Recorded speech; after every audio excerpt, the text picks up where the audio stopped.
kaum muslimin wal muslimat rahimakumullah. Kajian Madarijus Salikin pagi hari ini insyaallah memasuki pembahasan yang baru pada halaman 289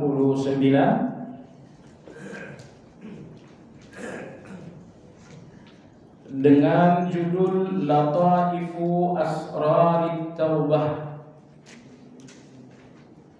kehalusan di dalam rahasia taubat. Jadi Imam Al-Harawi rahimahullah ta'ala ingin mengajak kita untuk melihat beberapa kehalusan di dalam rahasia taubat. Jadi rahasia taubat itu sudah halus. Di balik rahasia yang halus ada lagi yang masih halus. Itu menurut bahasa beliau. Yang artinya poin-poin berikut ini ada di dalam taubat, tapi tidak disadari oleh banyak orang-orang yang bertaubat. Maka beliau menyebutkannya dengan kehalusan-kehalusan di dalam rahasia taubat. Beliau sebutkan kehalusan karena tidak banyak orang yang menyadari. Kalau di dalam catatan yang saya kirimkan, insya Allah jauh lebih jelas. Karena kalau ikut catatan beliau di sini, ini agak bolak-balik. Cuman halamannya tadi saya jelaskan ya. Imam Al-Harawi rahimahullah secara umum mengatakan bahwa 3 kehalusan halus karena tidak disadari oleh rata-rata orang. 3 kehalusan dalam rahasia taubat itu ada 3. Yang pertama merenungi dosa, mengkaji dosa, dan yang kedua tidak merasa baik dengan taubat, dan yang ketiga merenungi keputusan Allah. Ini 3 hal dalam pembahasan global mungkin kita tak terlalu mengerti, maka coba kita lihat rincian dari masing-masing. Adapun yang pertama mengenai merenungi dosa. Beliau berkata merenungi dosa membuahkan pemahaman terhadap hikmah. Jadi kalau kita merenungi dosa, maka kita akan melihat kenapa dosa itu terjadi. Allah Subhanahu wa ta'ala Maha mampu menggenggam Anda dengan taufik dan hidayah sehingga Anda benar-benar enggak berdosa, seperti halnya Allah menjaga para malaikat. Tapi Allah tidak menjaga Anda seperti menjaga para malaikat. Maka terjadilah dosa-dosa yang sangat banyak ini. Ternyata jemaah sekalian, Allah biarkan, bahkan Allah jatuhkan Anda ke dalam dosa karena ada hikmah yang sangat banyak yang memang tidak akan Anda peroleh kecuali dengan dosa. Jadi ada kebaikan-kebaikan yang hanya Anda peroleh melalui pintu keburukan. Nah, kebaikan-kebaikan di balik dosa itu yang dinamakan dengan hikmah. Nah, nanti di sini Imam Al-Harawi akan menegaskan beberapa hikmah sehingga kesimpulan kita, sebesar apapun dosa, hikmah Allah di balik dosa itu jauh lebih besar dan jauh lebih banyak, sehingga masuk akal Allah biarkan kita jatuh dalam dosa. Sehingga masuk akal Allah biarkan kita tergelincir dengan dosa. Allah benci dengan dosanya, tapi di balik dosa yang Allah benci ada begitu banyak sekali hikmah-hikmah yang sangat dicintai Allah Dan itu hanya ada apabila Anda berdosa.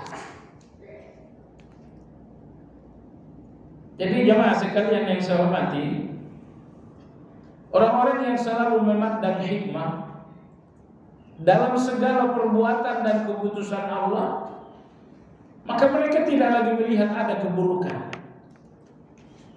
Makanya Allah itu Al-Jamil, Maha Indah. Indah segala nama dan sifat Allah, termasuk indah pula segala keputusan dan perbuatan-perbuatan Allah. Keputusan dan perbuatan Allah betul-betul indah, karena bersamaan dengan keputusan dan perbuatan Allah ada mutiara-mutiara hikmah yang sangat indah. Beliau mengatakan Allah membiarkan dosa terjadi karena dua alasan. Ada dua alasan secara garis besar kenapa dosa terjadi. Pertama, karena Allah ingin menampakkan dirinya. Bahasa yang lebih sederhana lagi, Allah ingin memberikan Anda ma'rifatullah melalui dosa. Karena ada beberapa ma'rifatullah yang memang tidak diketahui dan dikenal kecuali orang-orang yang berdosa. Ma'rifatullah berikut enggak dipahami oleh orang-orang yang taat, oleh orang-orang yang sepenuhnya bertakwa. Dibutuhkan dosa agar Anda memahami hakikat ma'rifatullah berikut. Ini alasan pertama.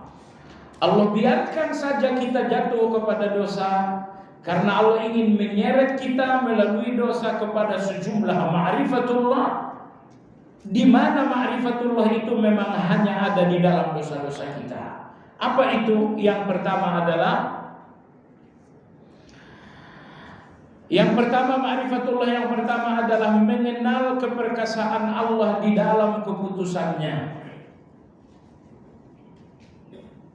Keperkasaan Asmaul Husna adalah Al-Aziz. Al-Aziz artinya Allah Maha Perkasa.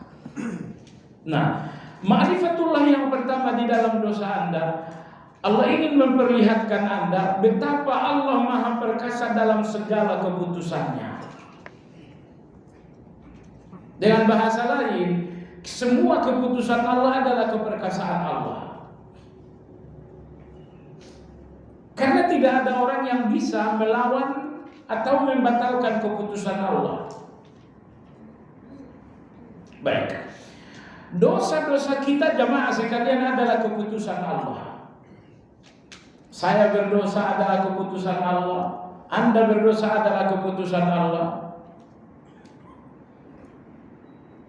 Gak ada orang yang mau berdosa. Semua orang benci dengan dosa. Semua orang muak dengan dosa. Tapi betapapun Anda benci dengan dosa, saat dosa itu telah menjadi satu keputusan Allah, ternyata Anda gak bisa menghindar. Anda gak bisa menghindar sama sekali. Saya ulangi, betapapun Anda sangat benci dengan dosa, selalu berusaha menghindar dosa, namun ketika saatnya dosa ini telah menjadi keputusan Allah untuk Anda, ternyata Anda gak bisa menolak sama sekali. Anda gak bisa menghindar sama sekali.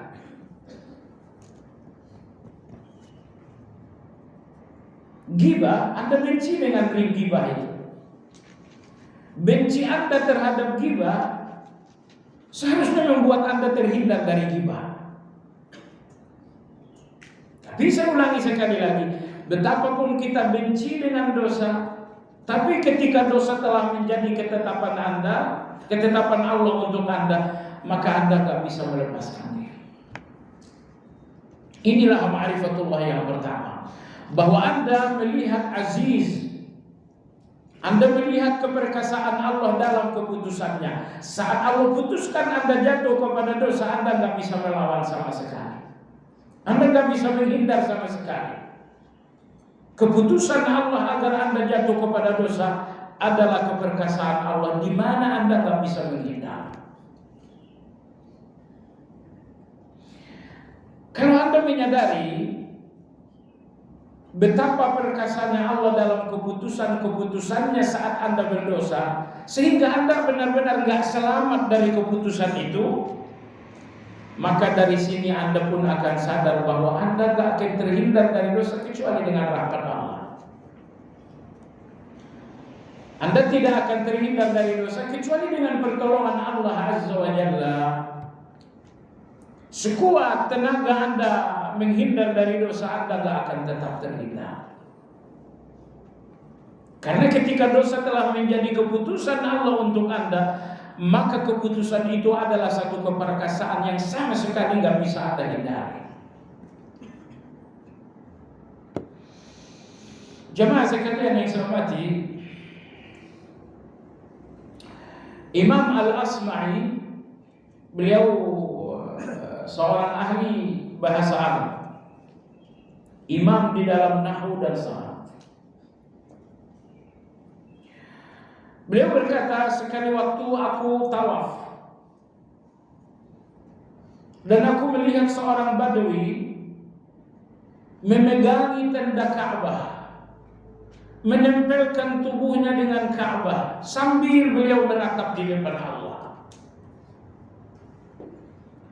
Beliau mengatakan, Allahumma ya ilahi, inna istighfari ma'a israfi lu'mun, wa inna tarki lil istighfari ma'a ilmi bimaghfiratika ajzun. Allahumma ya ilahi, tatahabbabu ilayya bi ni'matik wa anta ghaniyun anni wa atabaghadu ilayka bi isyani wa ana faqirun ilayk. Allahumma ya ilahi, subhanaka alladhi idza tawa'adta afait wa idza wa'adta waffait. Allahumma adkhil 'azima jurmi fi bihari afwika wa maghfiratika. Begitulah Badawi ini meratapkan dirinya di depan Allah Azza wa Jalla. Anda tahu jemaah sekalian, orang-orang yang berdosa dan punya keinginan yang sungguh-sungguh bertaubat, Allah seakan-akan memberikan futuhat Rabbaniyah. Allah seakan membukakan hatinya untuk mengucapkan kata-kata yang sangat indah sekali. Dan itu yang terjadi terhadap Badawi ini. Sambil beliau memegangi tenda Ka'bah, menempelkan tubuhnya dengan Ka'bah, beliau mengatakan, ya Allah, istighfarku di hadapanmu dengan banyak dosa yang masih tetap berjalan menunjukkan betapa aku beraninya denganmu. Tapi kalau aku meninggalkan istighfar sementara aku sadar Engkau Maha Pengampun, itu menunjukkan kebodohan. Begitu beliau mengawali istighfarku bersamaan dengan banyak dosa yang masih berjalan menunjukkan betapa aku berani kepadamu. Tapi kalau aku meninggalkan istighfar itu sementara aku tahu bahwa Engkau Maha Pengampun, justru itu menunjukkan betapa bodohnya aku. Tatahabbabu ilayya bi ni'matik wa anta ghayyun. Ya Allah, Engkau selalu mengundang cintaku melalui nikmatmu, padahal Engkau tidak membutuhkan aku. Engkau undang cintaku dengan nikmatmu, padahal Engkau tidak membutuhkan aku. Engkau berikan aku kesehatan agar aku mencintaimu. Engkau berikan aku selamat agar aku mencintaimu. Engkau berikan aku perlindungan agar aku mencintaimu. Kau undang cintaku dengan nikmatmu, padahal Engkau tidak membutuhkan aku.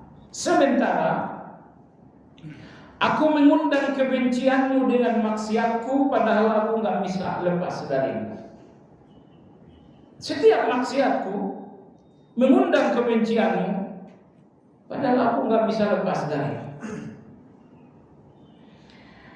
Beliau mengatakan, subhanaka ya Allah, Engkau Maha Suci. Engkau mengancam lalu Engkau Maha memaafkan. Engkau ancam orang yang berdosa dengan neraka, tapi demikian Engkau tetap Maha memaafkan. Ya Allah, tenggelamkan dosaku yang banyak dan sangat besar ini di dalam lautan ampunan. Tenggelamkan dosaku yang banyak dan sangat besar ini di dalam lautan ampunan. Imam Asma'i rahimahullah ta'ala mengatakan betapa indah doa yang dipanjatkan oleh Badawi ini. Seorang Badawi, orang udik, jauh dari belajar sastra. Tapi sekali lagi, ketika seseorang telah bertaubat dengan kejujuran, Allah berikan kata-kata yang indah untuk minta kepada Allah agar diampuni. Seperti yang terjadi terhadap Badawi ini. Baik jemaah sekalian, itulah ma'rifatullah yang pertama di dalam dosa. Ya, apabila Anda merenungi dosa, betapa ia terjadi padahal Anda benar-benar berusaha menghindar. Betapa dosa terjadi padahal Anda sangat membenci dan selalu berlari darinya. Tapi terjadi juga. Hal ini menunjukkan betapa perkasanya Allah dalam segala keputusannya. Saat Allah putuskan saya jatuh kepada dosa, betapa keputusan itu perkasa, buktinya saya nggak bisa lepas, nggak bisa menghindar. Maka dengan adanya dosa, maka Anda melihat Al-Aziz, Allah Maha Perkasa dalam segala keputusannya. Jemaah sekalian, ma'rifatullah yang kedua. Ketika Anda jatuh kepada dosa dan Anda merenungi dosa-dosa, maka Anda melihat yang kedua. Apa itu? Kebaikannya di dalam penutupannya. Betapa maha baiknya Allah ketika Allah menutupi dosa-dosa ini semua. Saya berdosa, saya bermaksiat, banyak dan sangat luar biasa. Namun betapa baiknya Allah ketika semuanya tetap rahasia. Betapa baiknya Allah ketika semuanya ditutupi oleh Allah Azza wa Jalla. Saya yakin jemaah sekalian dengar baik-baik. Kehormatan Anda tidak terlalu besar untuk Anda dihormati banyak orang. Anda ke sana, Anda kemari, Anda pergi kemana pun ada orang-orang yang hormat. Pertanyaan adalah, sebesar itukah kehormatan diri Anda sehingga Anda dihormati orang lain? Kehormatan Anda yang sesungguhnya tidak sebesar itu. Tapi Anda benar-benar dihormati oleh orang lain karena Allah merahasiakan kejahatan Anda. Percayalah, satu saja kejahatan Anda dinampakkan oleh Allah, kehormatan Anda akan hilang. Jangankan orang jauh, istri Anda pun akan muak melihat Anda. Anak-anak Anda pun akan malu melihat Anda sebagai orang tua. Oleh sebab itu Anda nggak usah terlalu ujub. Orang menghormati saya karena sholat saya, orang menghormati saya karena tilawah saya, orang menghormati saya karena saya selalu ke masjid. Tidak, Anda terlalu ujub. Ingat, kehormatan besar Anda karena dosa Anda ditutupi oleh Allah Azza wa Jalla. Seandainya satu saja dosa Anda dibongkar oleh Allah Azza wa Jalla, orang akan tutup mata bahwa Anda pulang pergi ke masjid. Satu saja dosa Anda dinampakkan oleh Allah Azza wa Jalla, orang akan tutup mata bahwa Anda selalu membaca Al-Quran. Kebaikan-kebaikan Anda betapapun banyak akan dihapus oleh orang dengan satu kejahatan Anda yang telah terbongkar. Karena manusia ini berbeda dengan Allah. Allah Azza wa Jalla menghapus kejahatan Anda dengan kebaikan. Tapi manusia justru menghapus kebaikan Anda dengan kejahatan. 100 kebaikan Anda akan dihapus oleh manusia dengan satu kejahatan Anda. Betapa zalimnya manusia ini. 100 kebaikan Anda akan dihapus oleh manusia hanya dengan satu kejahatan Anda. Makanya tadi saya katakan, tidak usahlah terlalu ujub.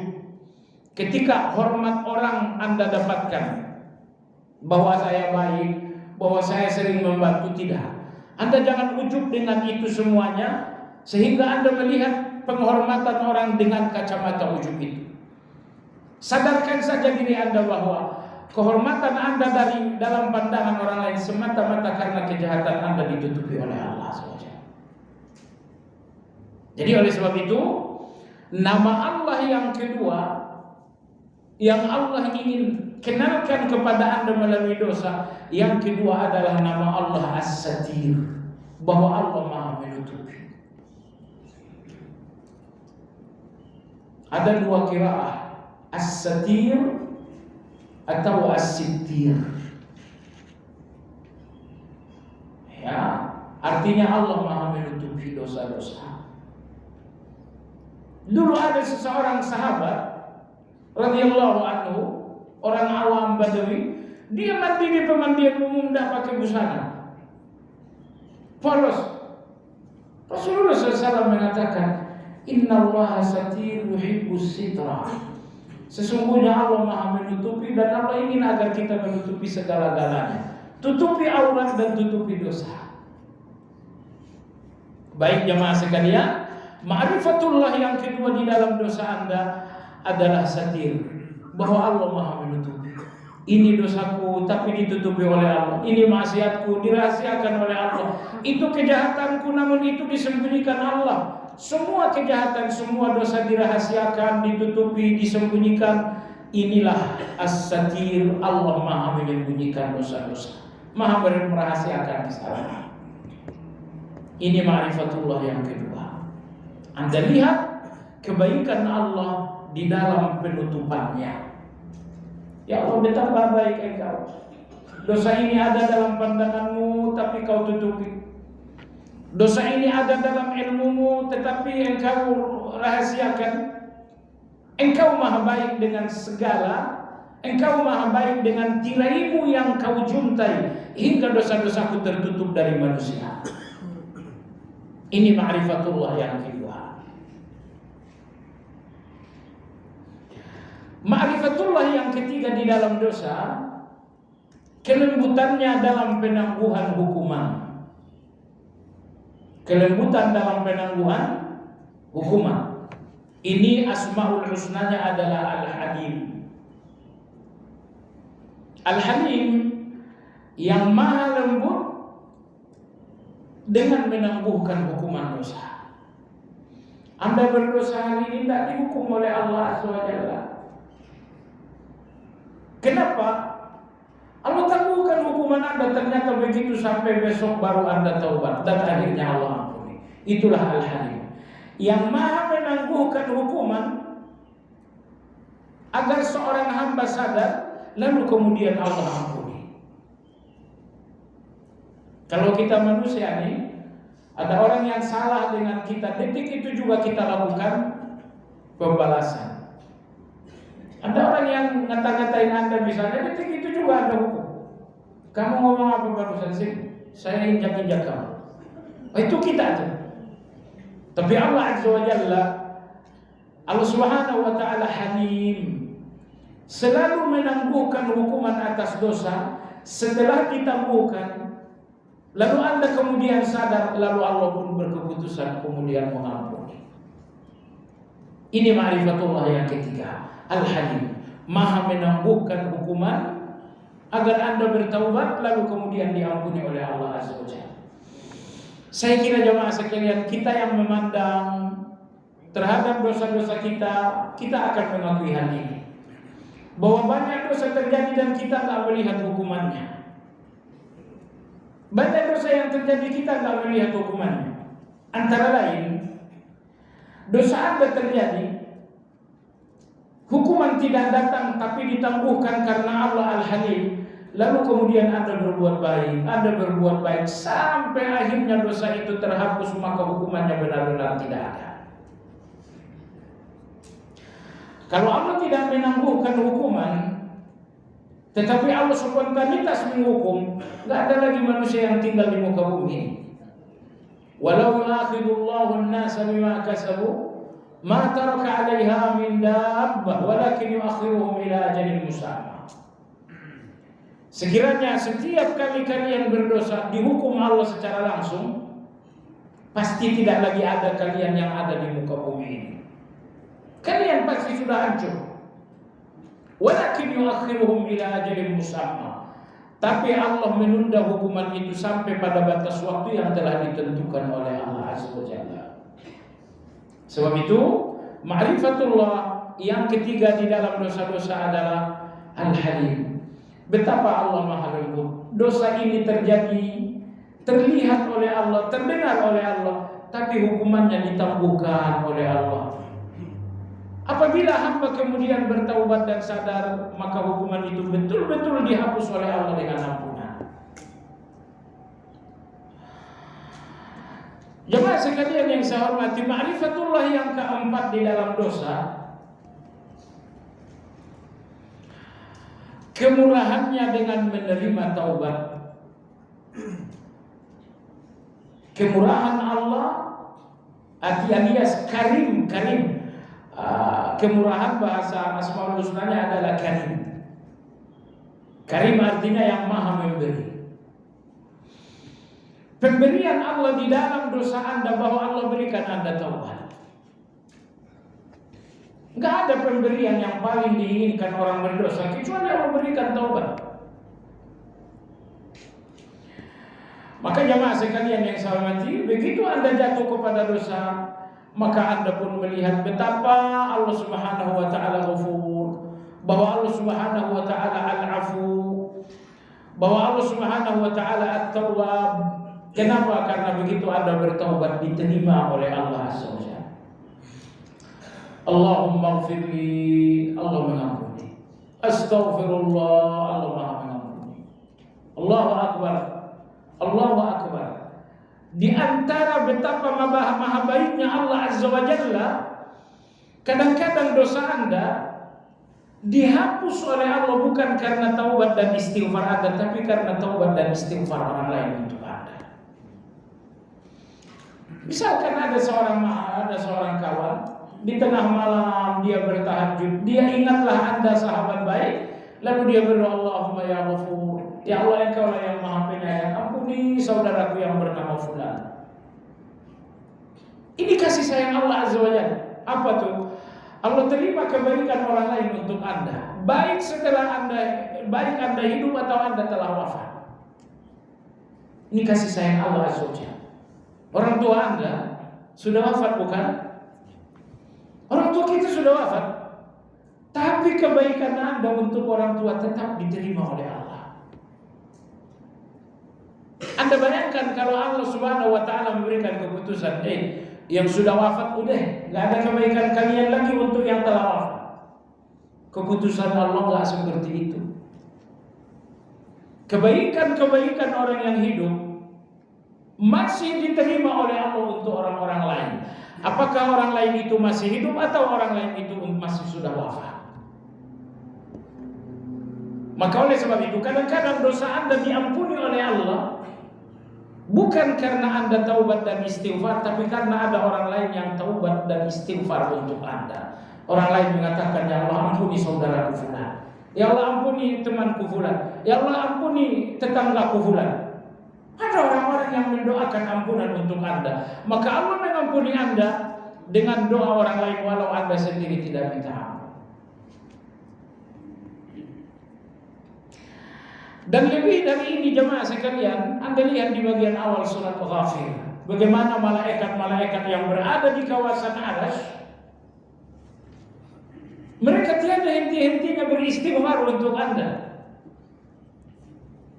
Allah Subhanahu wa taala berfirman, "Alladzina yahmiluna al-'arsya wa man hawlahu." Malaikat-malaikat yang memanggul Arsy. Malaikat-malaikat yang memikul Arsy. Jumlahnya 8. Dalam surat Al-Haqqah Allah berfirman, "Wa yahmilu 'arsya rabbika fawqahum yawma idzin thamaniyah." Malaikat-malaikat ini memikul Arsy. Dan di atas Arsy ada yang maha besar Allah Azza wa Jalla. Awalnya malaikat-malaikat itu tidak kuat. Mereka tidak kuat memikul Arsy, karena di atas Arsy ada yang maha tinggi, yang maha besar. Kemudian Allah mengatakan, ucapkanlah la haula wala quwwata illa billah. Lalu malaikat ini mengucapkan la haula wala quwwata illa billah, sehingga mudahlah bagi mereka memikul Arsy. Demikian riwayat ini disampaikan oleh Imam Ibnu Taimiyah. Jadi bayangkan, Arsy yang di atasnya bersemayam Allah yang maha besar, awalnya tak bisa dipikul oleh malaikat, Tapi kemudian menjadi mudah bagi mereka setelah mereka mengucapkan la haula wala quwwata illa billah. Wah, ini pelajaran bagi Anda. Kalau Anda beban-beban yang terasa berat, itu berat karena Allah belum terlibat. Kalau Anda libatkan Allah dalam beban berat Anda, beban berat itu nggak ada beban beratnya lagi. Caranya bagaimana? Sebutkan kekuatan Allah dalam kelemahan Anda. Niscaya kelemahan Anda akan diberikan oleh Allah kekuatan. Ucapkan la haula wala quwwata illa billah. Itu yang diucapkan malaikat saat mereka memikul arsy. Alladzina yahmiluna al-arsya wa man hawlahu. Begitupun malaikat yang berada di kawasan arsy. Malaikat yang memikul arsy dan malaikat yang secara khusus berada di kawasan arsy. Apa pekerjaan mereka? Yusabbihuna bihamdi rabbihim wa yu'minuna bih. Mereka tiada henti-hentinya membacakan subhanallah wa bihamdih. Subhanallah wa bihamdih. Sebagian ulama mengatakan zikir paling mulia, paling mahal adalah subhanallah wa bihamdih. Pertama, karena ini adalah zikir malaikat. Dan yang kedua, Nabi bersabda, seandainya seseorang di antara kalian berinfak emas sebesar gunung Uhud fi sabilillah, Allah lebih mencintai kalian memperbanyak subhanallah wa bihamdi. Jadi subhanallah wa bihamdi Anda baca sebanyak-banyaknya, masih lebih dicintai Allah daripada Anda sedekah emas sebesar gunung Uhud fi sabilillah. Ini dalil kedua bahwa zikir yang paling mahal adalah subhanallah wa bihamdi. Tapi pendapat ini tidak terlalu kuat. Yang betul zikir yang paling mahal adalah la ilaha illallah. La ilaha illallah. Hadis sahih diriwayatkan Ibnu Hibban dan Imam Hakim. Musa alaihi salam berkata kepada Allah, ya Allah, Allahumma 'allimni syai'an adhkuruka bihi wa ad'uk. Ya Allah, ajarkan aku sesuatu untuk menjadi zikirku dan doaku. Ajarkan aku sesuatu yang aku bacakan untuk zikir, aku bacakan pula dalam doa. Allah berkata, ya Musa, qul la ilaha illallah. Wahai Musa, ucapkan la ilaha illallah. Musa alaihi salam Musa alaihi salam bertanya, ya Rabbi, kullu ibadika yaqulun. Ya Allah, semua orang mengucapkan la ilaha illallah, apa ada yang lebih istimewa? Nabi Musa tahu bahwa Allah sangat istimewa. Jadi begini, Nabi Musa ingin menempatkan dirinya istimewa di depan Allah. Sehingga Nabi Musa ini mengatakan, ya Allah, berikan aku zikir yang hanya aku punya, orang lain gak ikut-ikutan. Ini kecemburuan Nabi Musa tentunya. Dia ingin Allah memandang dirinya lebih spesial daripada orang lain. Semua kita ingin seperti itu kan? Ya Allah, apa enggak ada yang berikanlah aku yang spesial. La ilaha illallah, semua orang mengucapkannya. Allah Subhanahu wa taala berfirman, kata Allah Azza wa Jalla, wahai Musa, "Lau anna as-samawati as-sab'a wa 'amirahunna ghairi wal aradina as-sab'a fi kifah wa la ilaha illallah fi kifah lamalat bihinna la ilaha illallah." Wahai Musa, dengar baik-baik. Seandainya langit dan isinya selain aku, langit 7 lapis dengan segala isinya selain aku, ditambah lagi bumi 7 lapis dengan segala isinya, di satu daun timbangan, dan la ilaha illallah di daun timbangan lain, niscaya la ilaha illallah masih lebih berat. Jadi kalau subhanallah wa bihamdi beratnya berapa tadi? Emas sebesar gunung Uhud. La ilaha illallah berat mana beratnya? 7 lapis langit beserta penghuninya selain Allah. Tambah lagi 7 lapis bumi dengan segala penghuninya. 7 lapis langit, 7 lapis bumi secara dengan penghuninya. La ilaha illallah masih lebih berat. Maka la ilaha illallah zikir yang lebih utama mengalahkan subhanallah wa bihamdi. Jadi malaikat yang beramal berada di kawasan Arasy tiada henti-hentinya berzikir subhanallah wa bihamdihi, subhanallah wa bihamdihi. Tidak ada yang lain. Kerjaan malaikat di Arasy ada. Apa itu? Wa yastaghfiruna lilladzina amanu. Di samping malaikat-malaikat itu subhanallah wa bihamdi, mereka juga mengatakan istighfar untuk orang-orang yang beriman. Ya Allah ampuni fulan, ya Allah ampuni fulan, ya Allah ampuni fulan. Jemaah sekalian yang saya hormati, ini semuanya karena Allah At-Tawwab.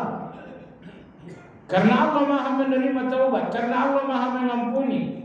Karena Allah Maha mengampuni, maka Allah tidak hanya mengampuni Anda dengan istighfar Anda, tapi Allah juga mengampuni Anda dengan istighfar orang lain untuk Anda. Lebih dari itu, karena Allah Maha mengampuni, maka Allah pun terima istighfar malaikat untuk Anda. Baik jemaah sekalian yang saya hormati. Jadi ma'rifatullah yang keempat di dalam dosa Anda, maka Anda melihat betapa murahnya Allah ketika Allah terima taubat Anda. Anda berdosa, Anda katakan astagfirullah, Allah mengatakan aku terima. Anda melakukan maksiat, Anda menyesal, lalu Anda mengatakan ya Allah ampunilah aku, Allahumma ghfirli, Allah mengatakan aku terima taubat. Minta maaf kepada manusia betapa susahnya. Anda berdosa kepada seseorang dan Anda sungguh-sungguh ingin minta maaf. Oh, betapa susahnya jemaah sekalian. Kamu mau minta maaf?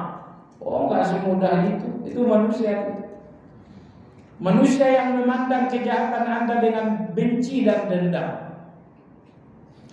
Tapi Allah Azza wa Jalla tidak pernah memandang kejahatan Anda dengan dendam. Begitu Anda istighfar di depan Allah, Allah mengatakan aku terima istighfar, aku ampuni dosa, aku hapus kejahatan. Nah, kemudian ma'rifatullah yang kelima di dalam dosa, kebaikan Allah di dalam ampunannya. Betapa maha baiknya Allah dengan ampunan. Jamaah sekalian, kita memaafkan dan mengampuni orang karena masih butuh. Istri Anda salah dan Anda ampuni karena Anda masih butuh istri. Anak Anda salah, Anda maafkan karena Anda masih butuh anak. Betapa murah sebetulnya maaf-maaf manusia. Karena kapanpun manusia memaafkan karena dia pada hakikatnya masih membutuhkan. Tapi Allah Azza wa Jalla, Allah tidak pernah memaafkan Anda karena Allah butuh Anda. Camkan baik-baik, di depan Allah begitu banyak orang-orang baik mengalahkan kebaikan Anda. Di depan Allah kebaikan Anda tidak ada apa-apanya dibandingkan kebaikan orang lain. Jadi kalau Anda memaafkan karena Anda butuh, sementara Allah memaafkan Anda semata-mata karena Allah menyayangi. Oleh sebab itu, ampunan Allah dalam Al-Quran sering digandengkan dengan kasih sayang. Ghafurur Rahim, Maha Pengampun lagi Maha Penyayang. Kenapa Allah gandengkan Ghafur dengan Rahim? Karena Allah ingin memahamkan kita semua, ampunanku kepada kalian bukan karena aku butuh. Yang mengampuni karena butuh kalian orangnya. Kalian maaf karena butuh. Kalian mengampuni orang lain karena masih butuh. Tapi aku tidak memaafkan dan mengampuni kalian disebabkan karena butuh, melainkan aku ampuni kalian, aku maafkan kalian semata-mata karena aku Maha Penyayang. Jadi Allah mengampuni kita karena kasih sayang, bukan karena membutuhkan. Kadang-kadang Allah menyebutkan ampunan bersamaan dengan aziz, keperkasaan. Rabbus samawati wal ardh, Al-Azizul Ghaffar. Dialah Allah Rabbnya langit dan bumi, Al-Azizul Ghaffar. Dia maha perkasa dan dia maha pengampun. Allah perkasa, Allah mampu melakukan apapun kepada Anda. Tapi meski Allah Aziz, maha perkasa, mudah bagi Allah melakukan apapun untuk menghukum Anda, namun Allah Ghaffar, Allah maha pengampun. Jadi dengan demikian, Allah mengampuni Anda dengan segala keperkasaannya, dan Allah mengampuni Anda dengan kasih sayangnya. Kalau kita mengampuni karena ketidakmampuan, kita maafkan sajalah Bapak Presiden, kita nggak bisa ngapa-ngapain juga tuh. Kita maafkan sajalah Bapak Lurah karena kita nggak bisa ngapa-ngapain.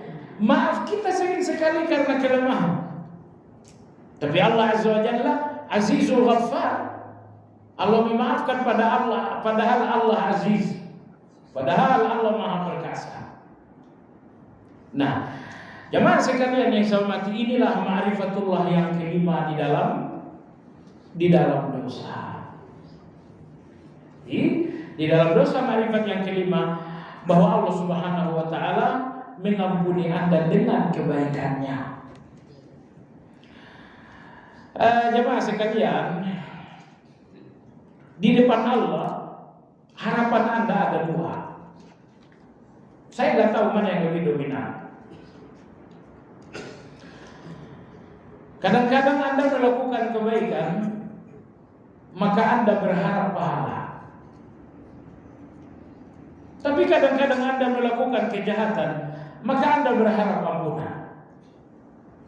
Sehingga di depan Allah ada dua harapan Anda. Harapan Anda untuk dapatkan kebaikan dan pahala, dan yang kedua harapan Anda untuk ampunan Allah. Anda membaca Quran, Anda tilawah, Anda tahajud, Anda sedekah. Setelah Anda melakukan banyak kebaikan, lalu Anda berharap pahala. Tapi setelah Anda berdosa, Anda berharap ampunan. Pertanyaan saya jemaah sekalian, mana yang lebih besar? Harapan Anda terhadap ampunan atau harapan Anda terhadap pahala? Yang benar. Karena ulama-ulama kita berkata begini, orang-orang yang lebih berharap terhadap pahala adalah orang-orang yang melihat dirinya baik. Dan ini adalah ujub tersembunyi. Ini adalah ujub terselubung. Ya Allah, berikan aku pahala, berikan aku pahala, berikan aku pahala. Anda lebih mengharapkan pahala, ya karena Anda terlalu melihat diri Anda orang baik. Seandainya Anda melihat ternyata ruangan-ruangan dosa ini lebih berbahaya, niscaya Anda lebih mengharapkan ampunan daripada lebih mengharapkan pahala.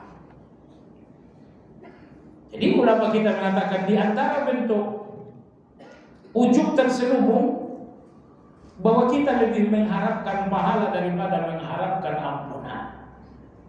Karena orang yang lebih mengharapkan pahala dari ampunan hanyalah orang-orang yang telah melihat dirinya orang baik. Saya orang saleh, saya orang bertakwa, saya ingin pahala. Baik jemaah sekalian yang saya hormati. Yang kedua, yang pertama tadi, kenapa Allah biarkan Anda jatuh kepada dosa? Karena Allah ingin memberikan Anda ma'rifatullah. Ini alasan pertama Allah, ini hikmah pertama Allah jatuhkan Anda kepada dosa, agar melalui dosa ini Anda mendapatkan ma'rifatullah sebanyak 5. Sebanyak 5. Di lain waktu, di lain catatan, Imam Ibnu Qayyim menambahkan, kenapa Allah Subhanahu wa taala membuat dan membiarkan Anda tergelincir dengan dosa? Kata Imam Ibnu Qayyim rahimahullah, agar ujub dan takabur amal saleh ini patah dengan dosa tersebut. Kadang-kadang kita ujub dengan kebaikan kita. Saya salat malam, saya baca Quran, saya zikir pagi. Kita ujub dengan kebaikan-kebaikan ini. Padahal kebaikan Anda bersama ujub bukan kebaikan lagi. Karena kebaikan Anda akan dihapus oleh Allah dengan ujub. Kebaikan Anda tidak selamat sepanjang masih ada ujub. Lantas, bagaimana Allah menyelamatkan Anda dari ujub sehingga kebaikan Anda pun ikut selamat? Jawabannya, Allah jatuhkan Anda kepada dosa. Allah biarkan Anda tergelincir. Allah maha mampu memegang Anda agar tidak jatuh. Tapi Allah lepaskan pegangannya, Anda pun jatuh, Anda pun tergelincir. Allah ingin Anda kotor dengan dosa itu. Allah ingin Anda ternoda dengan maksiat itu. Untuk apa? Agar ujub Anda ini benar-benar hilang. Sehingga ketika ujub sholat malam datang, kita ingat, tapi kan saya orangnya banyak gibah. Ketika ujub zikir pagi sore datang, lalu kita pun ingat, tapi kan saya hatinya masih penuh dengan hasad juga. Ketika misalnya ujub baca Quran datang, kita pun ingat, tapi saya kan hatinya kotor, masih suka benci dan dendam dengan orang lain. Jadi ujub itu muncul dan menemukan pintunya untuk hati Anda ketika Anda tidak lagi melihat dosa. Orang-orang yang masih melihat dosa, jujur dengan dosa, maka ujub nggak akan menemukan pintu untuk memasuki hatinya. Maka ternyata jemaah sekalian, Allah Subhanahu wa Ta'ala takdirkan kita berdosa. Seandainya Allah mau kita tak berdosa, Allah cukup mampu membuat Anda seperti malaikat atau seperti para nabi. Tapi Allah Azza wa Jalla takdirkan kita jatuh kepada dosa. Kenapa? Agar dosa-dosa tersebut menutup pintu ujub untuk memasuki hati Anda. Tidak lagi ujub kita dengan salat malam kalau kita sadar bahwa kita banyak dosa. Enggak lagi kita akan ujub dengan tilawah kalau kita sadar banyak dosa. Baik jemaah sekalian yang saya hormati. Yang kedua, kenapa Allah takdirkan kita berdosa, Allah biarkan kita berdosa? Yang kedua, karena Allah ingin menampakkan keadilan. Yang pertama, Allah ingin menampakkan ma'rifatullah. Yang kedua, Allah ingin menampakkan keadilan. Keadilan apa? Bahwa hukuman berdasarkan telah sampainya hujjah dan ilmu. Jadi ketika Anda berdosa, kemudian dihukum oleh Allah Azza wa Jalla, apa yang Anda lihat dengan hukuman tersebut? Ketika telah datang hukuman atas dosa Anda melihat keadilan Allah Azza wa Jalla. Allah menghukum saya, dan ini adalah keadilan. Sebab Allah menghukum saya setelah Allah memberikan saya peringatan. Saya dihukum karena tidak salat, wajar karena Allah telah mengatakan wa aqimus salam. Harta benda saya hancur karena riba, itu keadilan Allah karena Allah telah menasihati saya sebelumnya la ta'kulur riba. Pernahkah Allah menghukum sebelum Allah memberikan nasihat? Tidak pernah jemaah sekalian. Itu orang-orang yang berada di tengah-tengah hutan, ya, hutan Kalimantan, Sumatera dan lain-lain, tidak terdengar mereka dihukum oleh Allah Azza wa Jalla. Kenapa tidak dihukum oleh Allah? Nasihat Allah belum sampai kepada mereka. Nasihat Allah belum sampai, maka tidak ada hukuman bagi mereka. Nah, kalau Anda dihukum oleh Allah harta benda hancur karena riba, kenapa Anda dihukum? Karena nasihat telah sampai. Ternyata Anda tidak gubris. Kemudian Allah menghukum. Maka hukuman Allah Azza wa Jalla adalah keadilan. Karena hukuman itu datang setelah nasihat sampai kepada Anda. Jemaah sekalian yang saya hormati, orang-orang Islam ini berbeda dengan orang kafir. Orang-orang Islam diikat oleh Allah Azza wa Jalla. Begitu Anda ikrarkan akad dengan Allah yang berbunyi la ilaha illallah, Syahadat yang Anda ikrarkan itu adalah akad. Akad bahwa Anda Islam. Apa itu Islam? Pasrah. Islam artinya pasrah. Maka begitu Anda berakad di depan Allah, la ilaha illallah, akad ini menandakan bahwa Anda Islam, bahwa Anda pasrah dengan Allah. Pasrah iya. Aqimus shalah, Anda pasrah. Wa atuz zakah, Anda pasrah. Jangan makan riba, Anda pasrah. Tapi orang-orang kafir, mereka tidak pernah memberikan akad kepada Allah yang berbunyi la ilaha illallah. Maka perhatikan jemaah sekalian, pernahkah Allah mengatur orang kafir? Tidak pernah. Tidak pernah Allah mengatakan, wahai orang kafir tutup aurat. Tidak ada itu. Wahai orang kafir jangan berzina. Wahai orang kafir jangan minum minuman keras. Tidak ada. Allah tidak ngatur mereka. Kenapa Allah tidak ngatur mereka? Karena mereka tidak pernah akad dengan Allah. Akad yang berbunyi asyhadu an la ilaha illallah, asyhadu anna Muhammadur Rasulullah. Tapi Anda telah berakad dengan Allah la ilaha illallah. Akad ini Anda perbaharui dalam banyak kesempatan. Selesai wudu asyhadu an la ilaha, dalam tasawuf asyhadu an la ilaha illallah, selesai salat la ilaha illallah wahdahu la syarikalah. Terus menerus Anda memperbaharui akad dengan Allah agar Anda semakin sadar bahwa di dalam akad itu kebebasan Anda habis. Di dalam akad itu kebebasan Anda hilang.